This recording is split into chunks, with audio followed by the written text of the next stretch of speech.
Et si on se disait que le Coran, c'était bien plus qu'un simple guide spirituel? Et si c'était, en fait, un véritable plan pour bâtir une société juste? C'est justement la question qu'on va creuser ensemble. Souvent, on imagine le Coran avant tout comme un guide pour la relation personnelle avec Dieu. Et ce n'est pas faux, bien sûr, mais c'est vraiment juste une petite partie de l'iceberg. En réalité, sa portée va beaucoup plus loin. Parce qu'en fait, ce texte, c'est un véritable projet de société. On y parle d'économie, de justice, de la famille et même de l'environnement. C'est comme un cadre éthique complet pensé pour organiser la vie de tous les jours, la vie en communauté.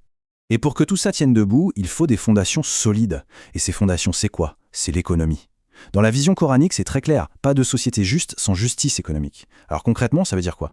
Alors, le premier grand pilier de ce système, c'est la zakat. Attention, ce n'est pas juste un don, comme on pourrait le penser. Le mot zakat lui-même, il est lié à l'idée de purification. C'est en fait un prélèvement qui est obligatoire sur la richesse des uns pour la redistribuer à ceux qui en ont le plus besoin. Et là, la différence est vraiment fondamentale. Une charité, c'est un geste volontaire. La zakat, non. C'est un droit établi pour les plus démunis. C'est une obligation, un des piliers de la foi. Ce qui fait que la solidarité n'est plus un choix, elle devient systématique.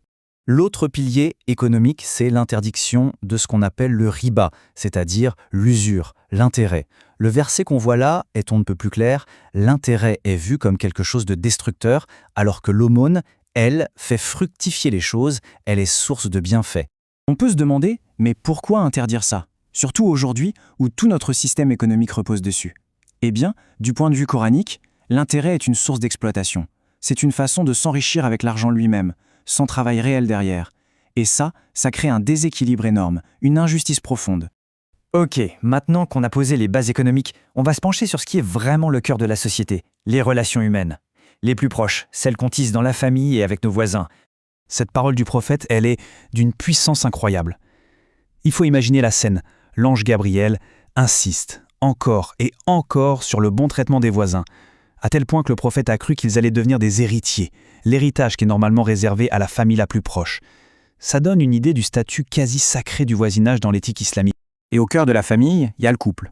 La relation n'est pas du tout décrite comme un contrat froid et administratif. Non, c'est une source de tranquillité. Et les mots-clés, c'est affection et miséricorde. C'est vraiment l'idéal d'un partenariat fondé sur le soutien, la bienveillance, la bonté mutuelle. Les enfants aussi ont des droits bien spécifiques, qui sont clairement protégés. Et c'est intéressant de noter que, bien avant nos conventions modernes, le texte établit déjà leurs droits à la vie, à l'éducation, à l'amour, et même à une part juste de l'héritage. L'idée, c'est vraiment d'assurer leur protection et de garantir leur avenir. Et la boucle est bouclée, en quelque sorte, avec le respect qu'on doit aux parents, surtout quand ils prennent de l'âge. Ce passage est très parlant. Il est même interdit de dire « fi », la plus petite expression d'agacement. C'est pour montrer à quel point la douceur et le respect sont attendus. Le point central, c'est leur dignité. Elle doit être préservée à tout prix. Bon, on a parlé de la famille, des voisines. Élargissons un peu le cercle. Comment est-ce que tous ces principes éthiques se déclinent dans la vie de tous les jours, au travail par exemple, et qu'id de notre relation avec la planète? Ici, il y a un concept qui est absolument central. C'est celui de khalifa. Ça veut dire quoi? Ça veut dire que l'être humain n'est pas le propriétaire de la Terre. Il en est le gérant, l'intendant. C'est une responsabilité immense qui lui est confiée. Et être gérant, ça a des conséquences très concrètes. Des choses qui d'ailleurs résonnent incroyablement fort aujourd'hui. Protéger l'environnement, ne pas gaspiller les ressources, préserver la biodiversité, penser sur le long terme, tout ça découle de ce rôle d'intendant. Cette même éthique, on la retrouve aussi dans le monde du travail. Cette parole du prophète est très connue et très parlante. Donner au travailleur son salaire avant que sa sueur ne sèche. Ce n'est pas seulement une question de payer un salaire juste. C'est aussi une question de rapidité, de reconnaissance immédiate de l'effort. C'est un principe de base pour la dignité du travailleur. Alors, si on met tout ça bout à bout, les principes économiques, familiaux, professionnels, environnementaux, où est-ce que ça nous mène? Quel est le but final? Eh bien, tout ça converge vers un seul et même objectif, créer une société qui soit en harmonie, en équilibre. Cet idéal, le Coran le nomme « Omawasat ». On traduit souvent ça par la communauté du juste milieu. Mais attention, juste milieu ne veut pas dire médiocrité, pas du tout. C'est l'idée d'une communauté de l'équilibre parfait. Un équilibre entre le spirituel et le matériel, entre l'individu et le groupe, entre la fermeté et la miséricorde. Donc si on résume, cette société idéale, elle repose sur 5 grands piliers qui sont tous liés les uns aux autres. La justice, la solidarité, l'éthique, le respect et l'équilibre. Et le point important, c'est qu'aucun de ces piliers ne peut tenir tout seul. C'est vraiment leur synergie, le fait qu'ils fonctionnent ensemble, qui crée cette fameuse harmonie.